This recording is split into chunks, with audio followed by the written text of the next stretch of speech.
Hiya, it's Richard here from Williams Crawford. It has got very serious very quickly. I don't know if I do a complete round shot, but there are people and cars and excitement everywhere. So we're probably an hour and a half away from set off.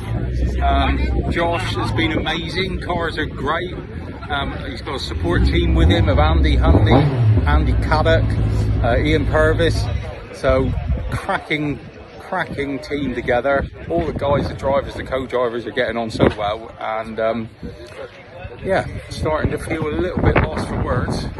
As you can imagine, anxiety is kicking in. So up and at them. Let's see how we get on. First two stages in the dark, setting off. Literally an hour and a half's time. We're heading now into the driver's briefing. Good luck to everyone.